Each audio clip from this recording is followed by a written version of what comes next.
ડોક્ટરને ભગવાન કહેવામાં આવે છે, પણ પંચમહાલ જિલ્લાના ગોધરાના બસ સ્ટેશન વિસ્તારમાં તબીબની દાદાગીરી સામે આવી છે. સિવિલ હોસ્પિટલમાં ફરજ બજાવતા ડોક્ટરની દાદાગીરી સામે આવી છે, જેનું નામ છે ડોક્ટર અક્ષય ઉપાધ્યાય. ડોક્ટર અક્ષય ઉપાધ્યાય રાહદારીઓને લાકડી વડે મારી ઈજા પહોંચાડતા હતા.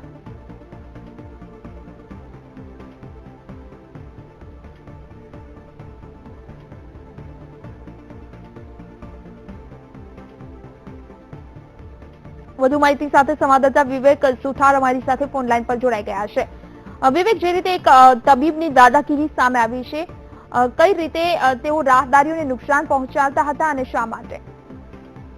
જી, આપણે જણાવ્યું હતું કે ગોધરા સિવિલના હોસ્પિટલના અક્ષય ઉપાધ્યાય, ડોક્ટર અક્ષય ઉપાધ્યાય એકાએક સવારના પહોરમાં બસ સ્ટેન્ડ વિસ્તારમાં આવી અને તોફાન મચાવ્યું હતું. એ તોફાન શાના માટે મચાવ્યું ખબર નહીં, પરંતુ ત્યાં અચાનક બાઇક વાળા સ્થાનિક ઉભેલા રહીશોને રહેલા લાકડીના ધોકાથી મારીને ઈજા પહોંચાડતા હતા. સમય દરમિયાન લોકોમાં ભાગદોડ મચી જવા પામી હતી.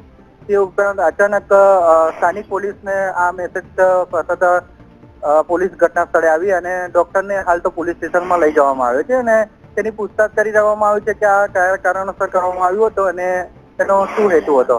જી માહિતી. ભોગ બનનાર લોકોએ આ અંગે કશું પ્રતિક્રિયા આપી છે? હાલ તો ડોક્ટરને પોલીસ સ્ટેશન લઈ જવામાં આવ્યો છે અને ભોગ દરમિયાન ત્યાંથી સ્થળ છોડીને ભાગી ગયા છે.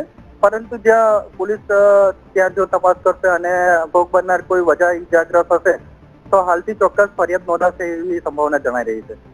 બિલકુલ વિવેક, આપનો આભાર સમગ્ર માહિતી માટે.